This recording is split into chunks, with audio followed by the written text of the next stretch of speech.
So let's jump back into the conversation about UDL, Universal Design for Learning.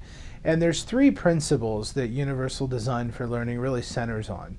One of them is multiple means of representation. One of them is multiple means of engagement. And then the last is multiple means of action or expression. And so over the next series of three conversations, we'll talk about all three, but we'll start with multiple means of representation today. And so multiple means of representation. This means that when we're presenting information to our students, we need to understand the students and the students' level of interest so that we know how to present the information. And I've thought about these all three principles for a long, long time, and I've got a lot of good examples that go with every one of them.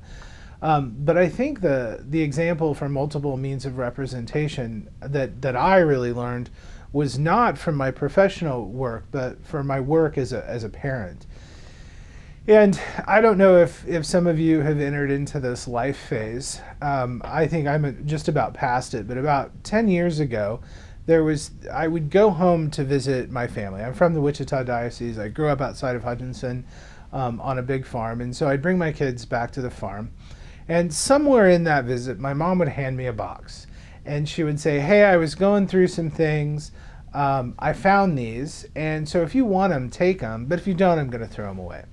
And I remember one June, we were back home, and the box contained all of the books that I'd read as a kid. I read a lot. And so, it was a lot of Judy Blume and Beverly Cleary and the Redwall books. It was just all the books that I loved in mid-elementary and middle school. And also my first communion picture. And again, my mom gave me the tag, right here, take these or I'm going to throw them away. And I thought to myself, really, you're going to throw away my first communion picture? But I took those books home, and I was particularly excited because my oldest child, he's 20 now, was right at the point in school where he was reading chapter books. And so I was just really excited that Henry would have access to the same books that I loved when I was a kid. That excitement quickly turned to disappointment. I'm not sure that despite every method of bribery I could think of, that Henry ever read one word of one sentence of one paragraph of any of those books. And the thing that I learned about my son Henry is that reading for pleasure is not something he's ever going to do. He just doesn't find enjoyment in it. In about the same period of time, this story is going to gross some people out, but we'll just have to roll with it.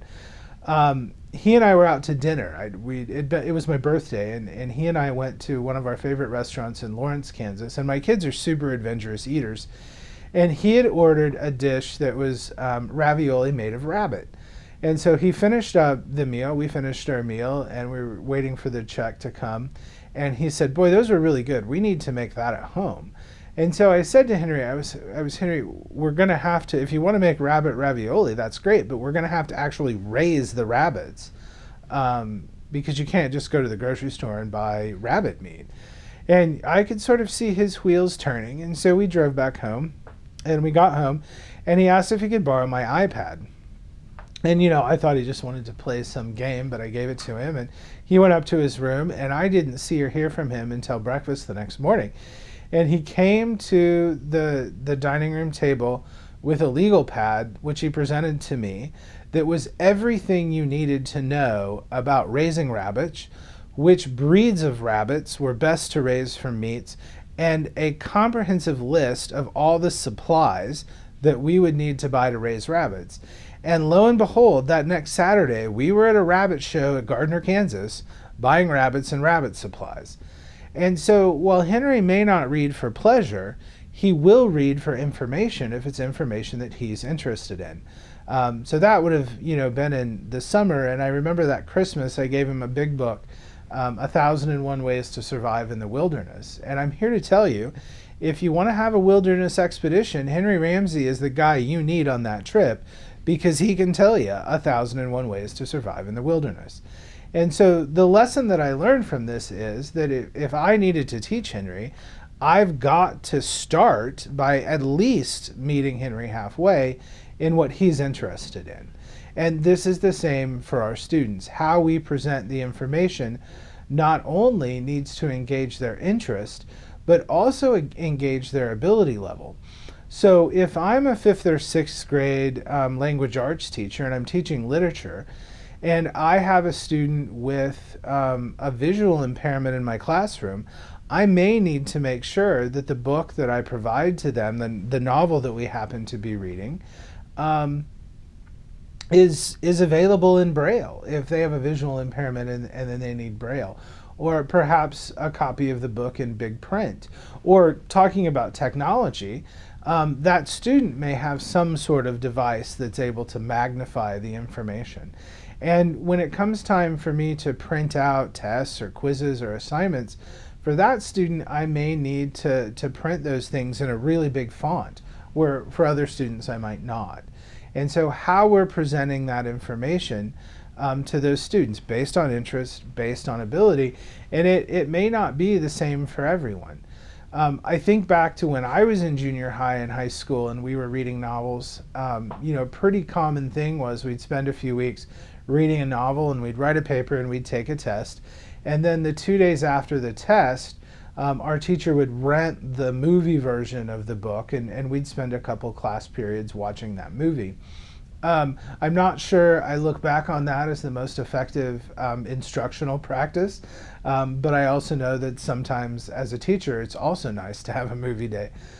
But I don't think that's the most effective means of using a film representation of a book to aid in teaching the book. And I think that practice came because back in those days we had to go to a video store to rent the movie.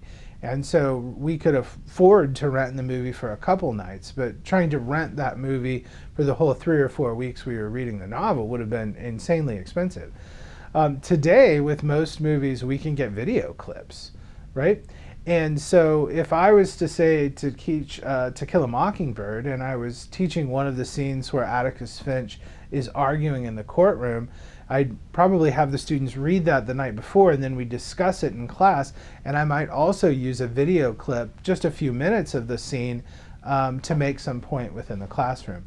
We now have technology where we can represent that information in different ways.